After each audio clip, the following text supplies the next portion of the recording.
Salut à tous, c'est Corto. On se retrouve aujourd'hui pour le premier épisode de Rendez-vous en terrain connu, concept qui me tient à cœur en tant qu'étudiant en journalisme. Je devais faire une interview. Aujourd'hui, nous sommes avec Lisa Keguiner. Comment ça va, Lisa? Ça va, super. Je vais te laisser te présenter rapidement pour ceux qui ne te connaissent pas. Alors, je m'appelle Lisa Keguiner, je fais du futsal depuis 3 ans maintenant au Diamant Futsal et j'ai 23 ans. Tu viens de vivre une saison énorme. Si tu avais un seul mot pour le résumer, ce serait lequel? Je dirais incroyable parce que on a fait une saison presque parfaite, même parfaite, je dirais. On a gagné Coupe de Paris, Coupe d'Essonne, on est arrivé première du championnat R1 et on a gagné la Coupe de France qui est historique. C'est le premier quadruplé qu'on fait au Diamant Futsal, donc je pense que ça sera une saison inoubliable. Ça fait plaisir d'en faire partie. Exactement. On a ton triplé en finale de Coupe de France qui a marqué un peu les esprits quand même. Qu'est-ce que tu ressens quand tu penses à ce match-là? Ça a été un match vraiment riche en émotions. J'ai rarement vécu des émotions pareilles, je pense. Même sans le triplé, je pense que c'était déjà un moment inoubliable parce que déjà il y avait le terrain, les caméras, le public. J'avais beaucoup de mes proches qui sont venus me voir, donc c'était déjà super. Et en plus de ça, je mets un triplé, donc je pense que je m'en souviendrai toute ma vie de ces 3 buts. En championnat, vous avez absolument tout écrasé. Comment est-ce que tu expliques cette domination? On a tout écrasé, mais quand même en première partie de saison, on a eu quand même des difficultés à passer première derrière, parce qu'on était derrière Bondy quand même. Mais je pense qu'au milieu de saison, on savait qu'on avait plus le droit à l'échec. On devait gagner tous nos matchs pour y arriver. Et on est resté focus sur notre objectif et on a travaillé, on a réussi à rester concentré jusqu'à la fin. Est-ce qu'il y a eu un moment en particulier où, que ce soit toi ou l'équipe, vous vous êtes dit cette saison, on peut tout gagner? Moi personnellement, je me le suis dit après le match de Rennes. Parce Ok. que donc c'était en demi-finale de Coupe de France. On était déjà en finale de Coupe de Paris, finale de Coupe d'Essonne. Il nous restait, je crois, 2 matchs à jouer pour le championnat R1. Et Rennes, c'était pour moi la plus grosse équipe à battre. Donc après le match, je me suis dit, voilà, on a fait le plus gros. Et il ne nous reste plus que les finales à gagner et on y est, quoi. Tu termines cette saison avec 42 buts, si je ne me trompe pas. Tu t'y attendais ou est-ce que tu t'es surprise toi-même? Je me suis surprise. Je pense que la plupart des buts, des 42 buts, se sont faits en fin de saison. Je suis très fière, très contente. Et voilà, après j'ai un poste, je suis pivot, donc c'est ce qu'on me demande. Et je pense que j'ai quand même bien accompli ma mission, donc Franchement, ça va. je suis contente. On parlait des finales tout à l'heure. 3 finales, 3 triplés. Tu fais comment pour répondre présent dans ces matchs décisifs? Euh, une finale, je pense que ça ne joue pas comme tous les autres matchs. Je pense qu'il y a beaucoup plus de pression, beaucoup plus d'enjeux. C'est le dernier match qui résume un peu tous nos efforts passés, que ce soit en coupe ou c'est tout le temps en coupe de toute façon, pour les coupes. Donc je pense que beaucoup de concentration, beaucoup de motivation. Je pense que ouais, on redouble d'efforts pour le dernier match de la coupe j'ai redoublé d'efforts et j'ai Ouais. réussi Et puis à marquer les esprits avec les quand il y a un trophée à buts. la clé, ça motive encore plus Exactement, forcément. exactement. On va parler maintenant un peu de ton passage en bleu aussi. 2 buts pour ta première sélection, déjà bravo. Qu'est-ce que tu as ressenti au moment de marquer avec l'équipe de France, de représenter le pays aussi? C'est une immense fierté. Franchement, juste de porter le maillot, c'est extraordinaire. Juste de chanter la Marseillaise, c'est magique. Et le fait d'avoir marqué 2 buts, je ne sais même pas comment l'expliquer. C'était trop beau. En plus, mon premier but, je le mets et c'est ma coéquipière Léna du Diamant qui me fait la passe D, donc encore plus fière. Et pareil, je m'en souviendrai toute ma vie. C'était trop bien.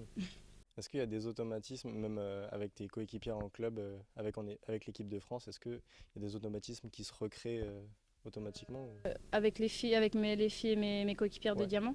Oui, je sais que moi j'étais plus à l'aise. Après, j'ai pas fait beaucoup de matchs, mais sur mes 4 sélections, j'étais plus à l'aise quand il y avait des filles de mon club qui jouaient sur le terrain. Je pense Ouais, qu'il y a une meilleure connexion, on se ouais, connaît par cœur, donc c'est ça. c'est plus simple de s'adapter. Ok. Est-ce que tu penses que le fait qu'elle soit là aussi, ça t'ait aidé Je pense que oui. Ouais. Moi, je connaissais personne et ça m'a quand même bien aidé. Ok. Qu'est-ce qui t'a le plus marqué ou surpris dans l'environnement équipe de France? Est-ce que c'est un monde à part un peu ou... C'est un monde à part, il n'y a plus d'histoire de club. Donc on est des filles de partout de France, on se réunit comme ça pour créer une seule équipe. Et bah, déjà le staff qui est super, qui est super, qui était vraiment à l'écoute de nos besoins, aux petits soins derrière nous. Franchement, c'était quelque chose que je connaissais pas. On arrive dans un milieu vraiment professionnel, donc ça change du tout au tout. Et même un esprit de groupe qui est super. Moi, je sais que j'appréhendais un petit peu puisque je connaissais personne à part Léna. Et bah, j'ai été super bien accueillie. On a vu qu'il n'y avait aucune animosité. On était toutes Ouais, dans la positivité. Et on était toutes là pour le même but, ouais, c'est ça. pour représenter le pays et pour gagner. Et franchement, un esprit de groupe qui était super et ça m'a agréablement surpris. Maintenant que tu y as goûté, l'objectif pour toi, c'est d'y avoir une place plus durable et plus concrète? Bah, j'espère. Après, je travaille pour. Je travaille tous les jours avec mon club pour atteindre cet objectif. J'y ai goûté avec les 4 sélections et bah, ça m'a vraiment, enfin, j'ai vraiment adoré et ça m'a montré à quel point j'aimais le futsal et que je veux vraiment représenter le pays Ouais. de plus en plus. Tu viens du foot à 11 ou tu as découvert directement le futsal? Raconte-nous un peu ton parcours à ce niveau-là. Bah, je pense que je viens du foot à 11 un peu comme tout le monde. Ouais, J'ai joué avec les garçons pendant jusqu'à mes 14 15 ans. Ensuite, je suis passée chez les filles. J'ai joué au Paris FC en section sportive et en U19 nationale et après à Fleury en ok, U19 ouais, nationale. Ensuite, je suis passée en R1 à Fleury et bah, c'est à ce moment-là que j'ai découvert le futsal. Donc c'était vraiment par hasard. C'était à la fac d'Evry. ouais. Je devais prendre une matière supplémentaire Mm. et j'avais choisi le futsal. Et voilà, j'ai fait mes entraînements, enfin mes cours, c'était des Ouais, cours. Et il y a un monsieur qui est venu à un entraînement qui s'appelle Éric Duprat. ok. Donc c'est un dirigeant du Diamant Futsal. Mm. Et il est venu vers moi, il m'a montré un peu le projet de Diamant Futsal. Et il m'a proposé de faire un entraînement et j'ai essayé Ouais, et j'ai adoré. ok. J'ai vraiment aimé le côté futsal, qu'on soit pas beaucoup sur le terrain, qu'on touche Ouais, beaucoup plus la balle. mm. C'est vraiment deux choses différentes. Et depuis, bah, je suis dans le club et je continue dans le futsal. Qu'est-ce qui te plaît plus dans le futsal que dans le foot? Bah, c'est vraiment ça, c'est vraiment de toucher beaucoup plus le ballon. Ouais, Il y a beaucoup plus de buts, beaucoup plus de rebondissements. mm, Euh, on rentre sur le terrain, on se donne à fond, on ressort, on se repose, rentre, on se donne à fond. ouais, C'est vraiment tout le temps à haute intensité. mm, Et vraiment, pour moi, j'ai fait, je crois, 16 ans de foot à 11 mm. et j'ai jamais autant eu d'émotions fortes que depuis que je fais du futsal. Quand tu étais petite, c'était quoi ton rêve? C'était déjà de devenir joueuse pro ou totalement autre chose? Ah bah si, ça a toujours été mon rêve. J'ai Ok. toujours voulu être joueuse professionnelle de foot à 11 du coup Mm. à l'époque. Et maintenant, bah, mon rêve de grande fille, on va dire, c'est d'être joueuse professionnelle de futsal. Aujourd'hui, comment est-ce que tu travailles en dehors des matchs et des entraînements? Est-ce qu'il y a une prépa mentale, de la vidéo ou beaucoup de terrain surtout? Oui, beaucoup de terrain. On fait 2 à 3 entraînements par semaine avec mon club. Je rajoute à ça quelques spécifiques que je fais avec Jeff, notre entraîneur adjoint, Ouais, ou des fois avec Chimel Vita. Et après, j'ai un abonnement à la salle de sport, donc quand il n'y a pas beaucoup d'entraînement, je compense avec la salle de sport. ok. Après, prépa mentale, moi, je n'en ai pas. Je trouve que j'en ai pas besoin Ouais, sur ce point-là. Après, je sais que ça aide beaucoup de filles, mais moi, pour l'instant, je ressens pas le besoin d'en avoir, donc ok. non.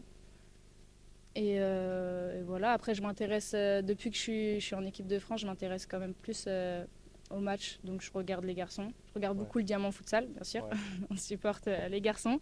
toujours. Mais ouais, je commence à m'intéresser de plus en plus et je prends plaisir à regarder les matchs de futsal. Quand tu penses à 2025-2026, est-ce que tu te fixes des objectifs, que ce soit en termes perso ou collectif? Oui, bah après une saison comme ça, je pense que je peux que souhaiter la même saison Ouais, pour l'année prochaine. J'espère qu'on va tout gagner, qu'on va refaire la même saison. Euh, Individuellement, on disait que j'avais mis 42 buts, bah, j'espère en mettre plus pour ouais, l'année prochaine. forcément. Et surtout, bah, mon objectif premier, c'est l'équipe de France. Donc travailler, que ce soit tactiquement, techniquement, physiquement, on peut toujours progresser. Donc progresser à tous les points pour arriver à mon meilleur niveau et comme on disait, avoir une place durable en équipe de France. C'est quoi les grosses échéances à venir en équipe de France? Bah, il y a la Coupe du Monde. Ouais, On prépare toujours la Coupe du Monde.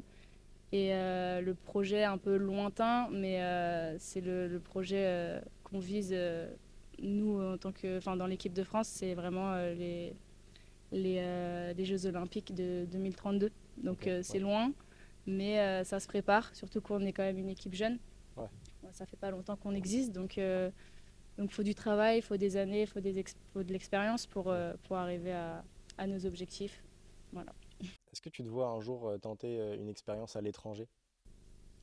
Euh, pour l'instant, non, je me sens pas prête. Surtout que bah, en France, le championnat commence un peu à évoluer. Là, on parle pour l'année prochaine d'un championnat national. Ok. Donc, ça commence à bouger à ce niveau-là. Donc, pour l'instant, moi, je vois pas l'intérêt de partir pour moi. Après, je vais pas dire jamais. On Ouais. verra. Pour finir, si tu devais donner un mot aux filles qui hésitent à se lancer dans le futsal, ce serait quoi?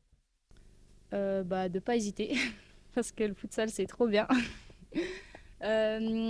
Si les joueuses qui hésitent aiment, aiment toucher le ballon, les rebondissements, des grosses émotions, bah faut pas hésiter, faut se lancer et faut y aller. Voilà, c'est la fin de cet épisode, du premier épisode de Rendez-vous en terre inconnue. Je vous laisse me faire vos retours dans les commentaires, je les attends nombreux. On se retrouve très prochainement sur YouTube et dans quelques mois pour le deuxième épisode. Salut!